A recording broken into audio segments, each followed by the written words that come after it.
is advised. So, the biology mutation process of SCP-610 and some aspects of the exploration logs were discussed in Part 1. If you want to know more, please click here to watch Part 1. In this video, we will dive further into the exploration of SCP-610. At the end of Part 1, we mentioned that the destruction of Site C resulted in a series of unexpected events in Site A.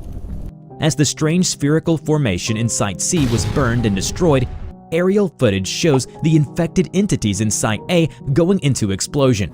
Hello everybody, I'm TheRubber. Today, we bring you SCP Foundation Keter-class object SCP-610 Part 2. After the explosion, all immobile 610 infected within the village rapidly shriveled and died, along with any flesh material spread across inanimate objects. The mobile 610 infected made their way into an upper-class residence building. As the infected entered the building, the ground collapsed, revealing a sinkhole. All infected life that did not evacuate into the hole, remaining above ground instead, died and quickly became shriveled husks. In a span of 30 minutes, 3 research teams set up stations within the village's remains. Samples of the deceased 610 infected were sent back to Perimeter HQ for processing and researching. However, 2 hours later, seismic activity began to occur within Site A.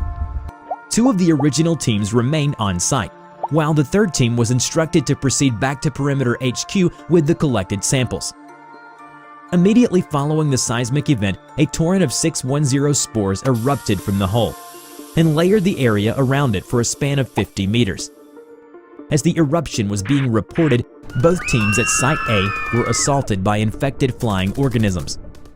These organisms attacked by splitting their heads in half and clamping them against research members, pulling them into the air, and dropping them into the hole. Before video and radio contact was lost with the remaining teams inside Site A, a second seismic event began to occur, causing another spore burst. Following this, a new, previously unseen SCP-610 entity began to emerge from the hole. The creature's only footage depicts an engorged human head, approximately 20 times larger than that of an average human, pressing itself out of the hole with no discernible body. The research team's video and radio contact were lost as seismic forces increased to 7 on the Richter magnitude scale for 2 seconds duration, then abruptly ceased. For over 1 hour, nothing further had happened at Site A. All personnel and equipment are considered lost. With an absence of activity at Site A, the Foundation decided to send in another remote drone to explore the sinkhole and relay transmitted data back to HQ. After approximately 2 minutes, the drone found traces of SCP-610 material attached to the dirt and rocks at a depth of 15 meters. The material is dormant, but retains its texture and appearance, unlike samples from above ground level, which shrivels and dries rapidly. At 100 meters in depth, small tunnels branch out at apparently random intervals. An increase in the density of SCP-610 materials found on the walls is noted as the drone continues down. The bottom of the sinkhole becomes visible, and the tunnel tilts sharply, suggesting an abnormal formation. 610 material now coats the tunnel entirely. Movement is detected 5 meters ahead. The camera focus turns to a moving mass, which appears to be a deer, uninfected, wriggling in the grips of tendrils composed of 610 material. The deer is suspended in mid-air. 30 meters past the encountered deer, the tunnel displays large lumps in apparently random placement. These lumps are discovered to have similarities to the infected villagers who escaped from Site A, finding refuge in the sinkhole after Site C's destruction. The sound of rushing water is now detected, and the drone is pushed forward. The tunnel splits into a crossroads at this point.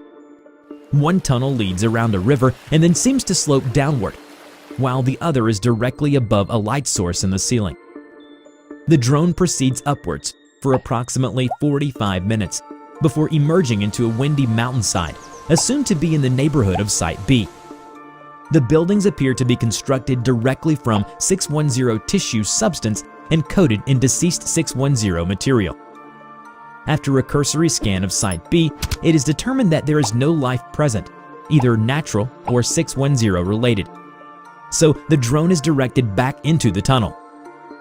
Upon descent, a deep roaring sound fills the audio, and the video feed shows what appears to be an immense human face with no discernible features and stretched to 20 times normal proportions.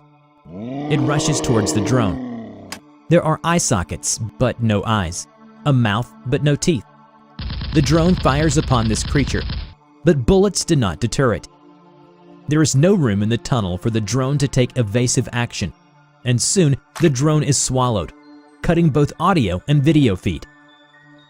Approval from Central HQ was granted for a manned assault excursion into the tunnels beneath Site A to ascertain the SCP-610 infection's extent.